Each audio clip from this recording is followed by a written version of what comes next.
Ethan, how do you feel about the current political developments in the US? Well, I mean, it's just unimaginably bad. I mean, and as an American, what it says about my country, that we could elect Donald Trump after his first term, after January 6th, after all the lies and the abuse. So, it really does more and more transform one's understanding of one's own country in a sad way. And, it's also true that people on the left have to look in themselves in the mirror in the eye and ask themselves the questions about what they did to contribute to the rise of support for Trump and Trumpism. But this is mostly on, it's part of a broader phenomenon. But obviously when it happens in my own country and our country being so powerful, it's devastating for the world. There will be silver linings. In terms of the reaction. There will be things that happen in Europe and Canada, around the world, that are good things that happen in reaction to Trump. Even some of these will leave an impact on drug policy. But overall, it's just incredibly difficult to look at the newspapers each day.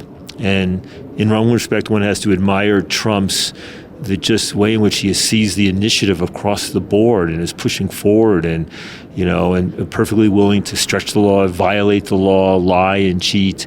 But it's shown a tremendous amount of political initiative. And some of this, once again, the response will generate some positive forces in American society. Is there a risk of a backlash in drug policy? The war on drugs can be renewed? Well, to some extent it is being renewed. I mean, part of it's the issue around fentanyl, where you even had a bipartisan renewal of the drug war, even under Biden. We had sort of broadly in the country accepted that mandatory minimum drug sentences did not make sense. But now we see them being renewed with fentanyl. We see some of the drug war rhetoric being renewed with fentanyl. And we saw even in the election in November, where Trump was elected, we saw many progressive ballot measures, progressive criminal justice officials being defeated in the election. So there was a rising concern with especially homelessness and disorder on the streets. So we do see some rollback, especially in terms of the criminal justice approach to dealing with not cannabis, obviously, or psychedelics, but with the other drugs. What about the international impact? For example, here in Latin America, Trump declared the war on drug cartels.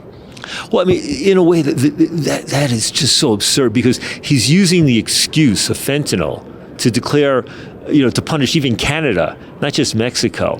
And we already know that, the futility of efforts to interdict not just cocaine, but marijuana and heroin and other drugs in the past, that the international interdiction, source control, is really irrelevant. So for Trump, it's clearly, he doesn't care. This is an opportunity, an excuse to beat up on the neighboring countries and to try to extract some leverage. The fact that the Mexican president is extraditing some of the more notorious drug dealers to the U.S., I think that's probably a good thing. It was already demonstrated that sometimes Mexico was not all that effective at keeping them incarcerated or here. But by and large, I don't know it'll have much impact, actually. All of this hullabaloo, in the end, if there's a demand for these drugs in the U.S. or Europe, other countries, it will come. And no amount of blustering or threatening by Trump will change anything, and no amount of crackdowns or accommodation by Latin American governments or others will have much impact, except occasional blips here or there. So you mentioned that we activists need to do some soul searching. What is it that we should do differently than before? Do you have any recommendations to activists? Well, I sometimes worry that, well, first of all, we never succeed, really, unless we can win the political center. That's pivotal in any sort of advocacy movement, with very rare exceptions. That means we need to use the right language that speaks to the political center. To use language that only is couched in progressive terminology, I think is a fundamental mistake. I think to begin to think only in those terms is a fundamental mistake. If we don't persuade the average American parent, or not just American, parent anywhere who worries about their kids and drugs, we're not going to succeed. If we don't appeal to people's desires for security and safety, we're not going to succeed. And so I think there have been ways in which the drug policy and criminal justice reform movement lost sight of that. I think, for example, in the aftermath of the George Floyd case in the United States, when a black man was just killed by a police officer, and there were the big demonstrations, and people thought there was a burst of support for progressive criminal justice measures. But what we know is that those bursts only last for a short period of time. There's never been a sustained period of support for compassionate, rational drug policies or criminal justice policies. You have to seize those moments, run with them, but lay the groundwork for the next steps. When we're moving towards decriminalization and harm reduction and making progress, always be looking over your shoulder and building alliances with people in police and criminal justice to make sure you're getting their buy-in. One of the great lessons and successes in European harm reduction and drug policy, beginning in the 1990s and the 2000s, was that the police bought into the harm reduction approach. They brought into, changing policing policies. They bought into harm reduction strategies. They bought into prescribing heroin or safe injection sites. They bought into those things. And there needs to be a sustained effort in my own country and that same sort of outreach if this thing is actually going to work. When the left wing of the Democratic Party began calling to defund the police, that was a total gift to the Republicans politically, and it alienated the police, who were exactly the people who needed to be, not that police are perfect. They're obviously problematic in all sorts of ways, which is why people wanted to defund the police. But ultimately, it doesn't even qualify as an idealistic approach. It's really, I think, foolish, right? So, there has to be a smartening up and a wising up of people pushing, for progressive drug policies.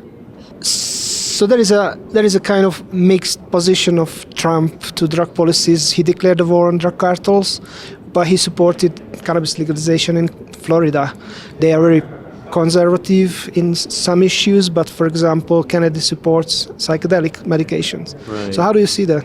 It's complicated. I think it's mostly bad. I think Trump, by and large, wants to appeal to the baser instincts in people. I think for him, he doesn't care about drugs. I think for him is, in what ways can this issue be used to bolster his efforts to, demonize immigrants and demonize Mexico. And so it's really more related to that. He wants to justify the need for harsher policies domestically, and by saying the country's out of control with crime, which is a lie. In fact, crime rates are down very substantially. I think it's generally bad. The person he appointed as Attorney General, Pam Bondi, the former Attorney General of Florida, is by and large a disaster. She was a total drug warrior. She got the job with Trump in part because she was willing to say that he had won the election against Biden 4 years ago, so to engage in utter dishonesty. Robert Kennedy in the health department is obviously mixed. The fact that he's been open to psychedelics and was calling for marijuana legalization before Trump appointed to him is very good. The fellow who he wants to serve as his deputy, Jim O'Neill, is somebody who's very sympathetic to drug reform and even to drug legalization. So that is good.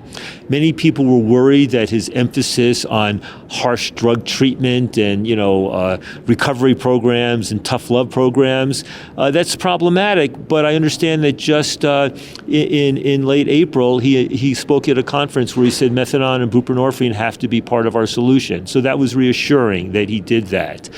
He's clearly stepped back from his push for marijuana legalization since he became secretary. That's unfortunate.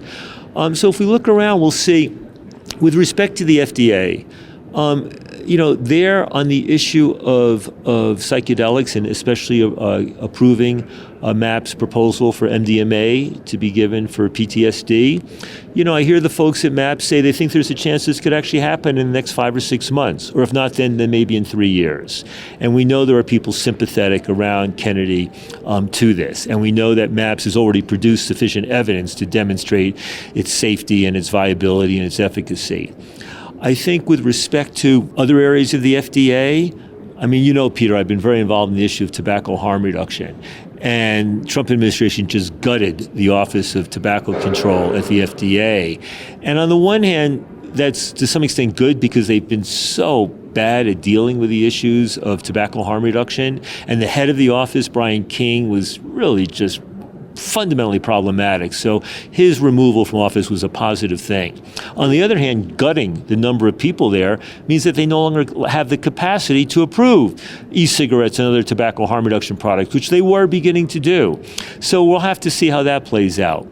With marijuana, I mean, many of the people in the government are not sympathetic to marijuana legalization. The person at the DEA, not sympathetic. Pam Bondi, the Attorney General, not sympathetic. Some of the key allies of Trump, not sympathetic.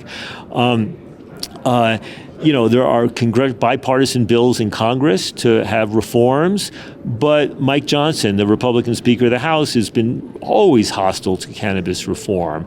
And I don't know that he will allow this to move forward at all. And with the Republicans in charge in both houses, it's hard to see any really effective reform in Congress on cannabis. Now, will Trump use his executive authority and push it, as he has in other areas, to demand that cannabis be rescheduled so that it's no longer in Schedule 1, it's in Schedule 3, which will open up research and allow, companies that are in the marijuana business, both the large and the small, to be able to operate as real businesses. There's a possibility that that could happen. I can tell you that the heads of many of the marijuana companies, went to Mar-a-Lago or gave money for the inauguration, hoping that by bending the knee to Trump, he will be more sympathetic. But we'll see if that works. People took hope when he endorsed the marijuana legalization initiative in Florida, but he only did that because he was in a pissing match with the Republican governor, Ron DeSantis, and DeSantis had taken money from the hemp industry and was opposing the marijuana initiative, and so Trump decided to screw with him and endorse it. And he also recognized that some significant part of his voting base, the young white men, appreciated his at least coming out on that side. Ultimately, Trump doesn't care about this issue at all. On the international side, what I heard was people saying in Vienna that all of a sudden the U.S. is, voting with Russia and China and abandoning all their previous positions, and that's actually generating some positive counter-reaction among other people, that other governments that were not so open to harm reduction are now signing on. And so I hear people, for this, a big surprise for me, it always just seemed like Vienna and the annual meetings of the Commission on Narcotic Drugs where, things move so slowly, not much hope, the bureaucracy was controlling it. But now it seems like there's actually some momentum there, and momentum in the United Nations. And with the upcoming changes of who are the governments involved in the CND, the Commission on Narcotic Drugs, all of that looks quite positive. I also think, and what I understand, is that the people representing the Trump administration in Vienna, they basically went there. They didn't know what their agenda would be, and my guess is that they just kind of reflexively said, "Well, let's just say no to everything. Let's just go back to old drug war rhetoric." But I don't think it was really reflective of a deeper commitment to drug policy one way or the other. Meanwhile, they have to support naloxone. I mean, we don't see them pulling away from that, although the dramatic cuts in funding may really reduce the availability of naloxone around the country because federal funding was important for many states in providing naloxone. With needle exchange could be more problematic, and we'll have to see if the Trump administration gets much more aggressive in trying to block the very slow rollout of the overdose prevention centers, the safe injection centers, which now are operating in New York and Rhode Island and could open up in Vermont and Minnesota in the next year or two unless Trump decides to really go after them. So overall, it's not a positive development. We would have been in a much better situation with a second, with a Democrat in there. Kamala Harris was sympathetic, but we are where we are. We'll just have to see. You have been fighting for cannabis legalization for several decades now. So how do you see the reality? Is it similar to what you were dreaming about in, let's say, in the 90s? Well, I'll tell you, Peter, in a way, my sense was that we would succeed on cannabis legalization. The fight was worth fighting even if we did not succeed because it was the right thing to do. But so I've been pleasantly surprised at how rapidly it spread. I mean, the fact that 65-70% of Americans support cannabis legalization, that half the states with more than half the population in the United States now have legal marijuana for all adults, and was it 3/4 of the states have legal medical marijuana. With respect to the role of the corporate side, right? And now I'm actually on the board of probably the best run marijuana company in the United States. It seemed to me that was inevitable. Now, mind you, my big concern, people talk about big marijuana, but even the biggest companies are tiny compared to alcohol, tobacco, consumer goods.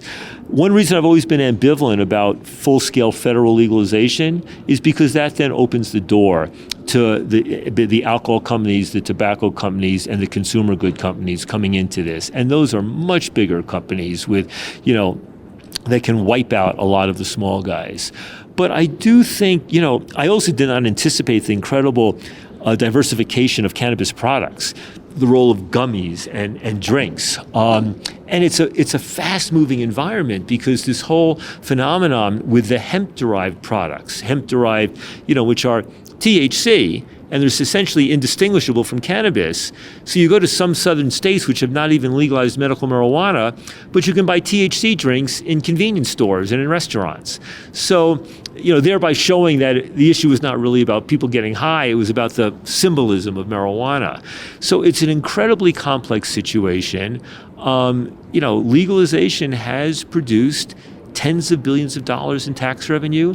It's providing many states now with more tax revenue than they're getting from alcohol. It's produced hundreds of thousands of legal jobs. It's produced elements of quality control and responsibility in packaging that we did not have with illicit cannabis. So there's been a huge upside. I especially like the way I love the fact that there's been essentially no increase in adolescent consumption, which has been a very positive thing. I mean, that could have gone up irrespective of whether we legalized or not, but it's not. But then you see the older population increasing the use, from people in their 20s to people my age and older, right? So you see people substituting cannabis for alcohol and for opioids and for pharmaceuticals, which for most people is by and large a good thing. So I think I could not have imagined fully what this would look like, but it is essentially becoming a legal market, and it's fascinating.